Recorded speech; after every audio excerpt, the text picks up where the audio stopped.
इस वक्त की एक बड़ी खबर आपको बता दें, पीएफआई के मोर्चे पर पीएफआई के एक और नापाक मंसूबे का बड़ा खुलासा हुआ है।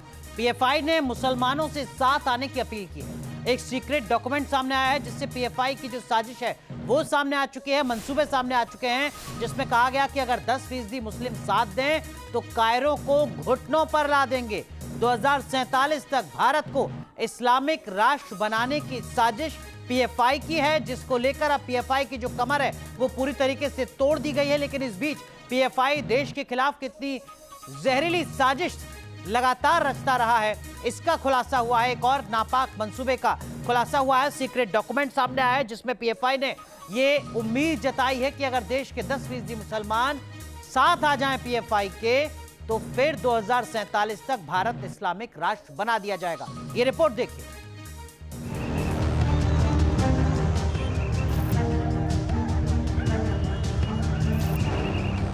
वो इंसान से दिखते हैं पर इरादे शैतानी रखते हैं, जो संविधान की दुहाई देते हैं वह दुश्मनों से मोटा माल लेकर देश के खिलाफ साजिश रचते हैं, जिनकी नफरती तालीम है इस्लामी झंडा, जिनके लिए टेरर टूल है और जिनके जहन में है मजहबी जहर।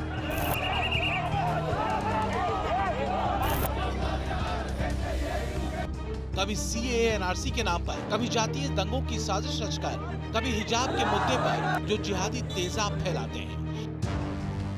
ये है पॉपुलर फ्रंट ऑफ इंडिया, जिसके निशाने पर है देश की अमन और शांति और जिसके टारगेट पर थे पीएम मोदी। पीएफआई यानी पॉपुलर फ्रंट ऑफ इंडिया के निशाने पर थे प्रधानमंत्री नरेंद्र मोदी।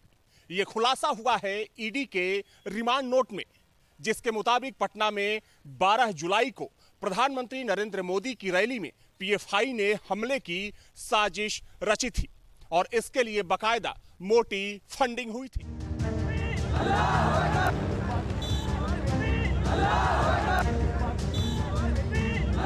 पीएफआई के नफरती एजेंडे का रोड मैप किसी से छुपा नहीं है।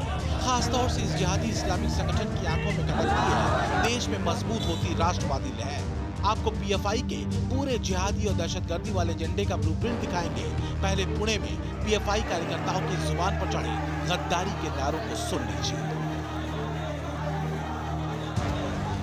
समझना मुश्किल नहीं कि पीएफआई और उसके कारकुन देश की सुरक्षा में किस तरह खतरा बन चुके हैं और यही वजह है कि पीएफआई के विदेशी लिंक और टेरर फंडिंग को लेकर एनआईए और ईडी की ताबड़तोड़ छापेमारी पिछले दिनों देश भर में हुई। इसी दौरान केरल के कोझिकोड से गिरफ्तार पॉपुलर फ्रंट ऑफ इंडिया के मेंबर शफीक पायथे से पूछताछ में यह खुलासा हुआ कि 12 जुलाई को पटना में पीएम मोदी की रैली पीएफआई के टारगेट पर थी।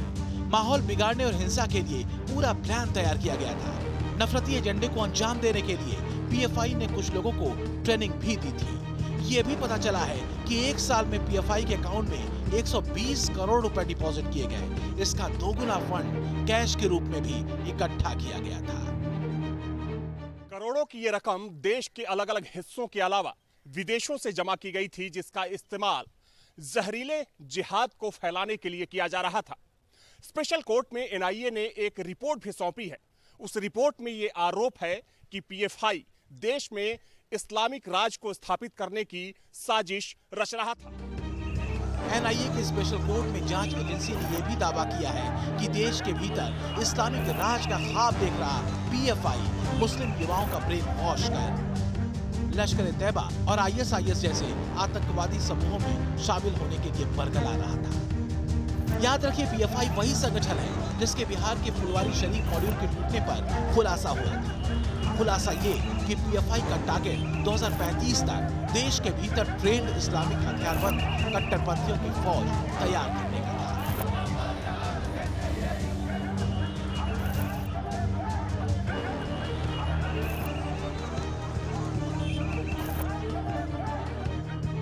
इस्लामिक सनक का फॉर्मूला नंबर 2035 और इसी टारगेट को फिक्स करने को लेकर हिंदुस्तान के इस्लामीकरण का ठेका पाकिस्तान और बांग्लादेश में बैठे आतंकी गुटों से पीएफआई ने लिया था।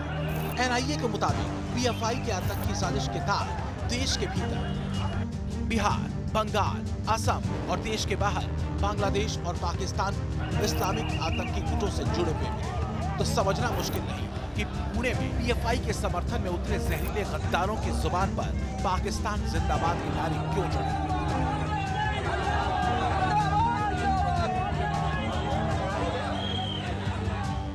सूत्रों से मिली जानकारी के मुताबिक पीएफआई ने एक या दो नहीं बल्कि आधा दर्जन ऐसे संगठन तैयार किए जो देश में इस्लामिक टेरर के एजेंडे को आगे बढ़ाने में लगे हुए हैं।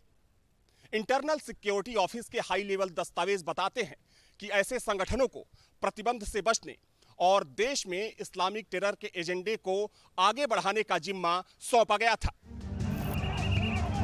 लेकिन जो सबसे खतरनाक है वो है साइलेंट तरीके से सोशल मीडिया और छोटी मीटिंग्स के जरिए इस्लामिक जिहाद के नफरती एजेंडे को आगे बढ़ाना, जिसमें दंगे भड़काना, अराजकता फैलाना, धार्मिक उन्माद भड़काना, मुसलमानों में असुरक्षा की भावना भड़काना, हिंदुओं के खिलाफ एजेंडा चलाना और जातीय दंगे फैलाना शामिल है।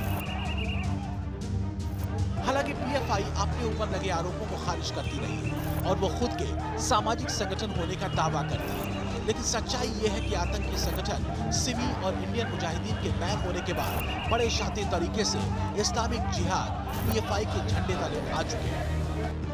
एक नहीं, ऐसे कई संगीन आरोप हैं जो पीएफआई पर हैं।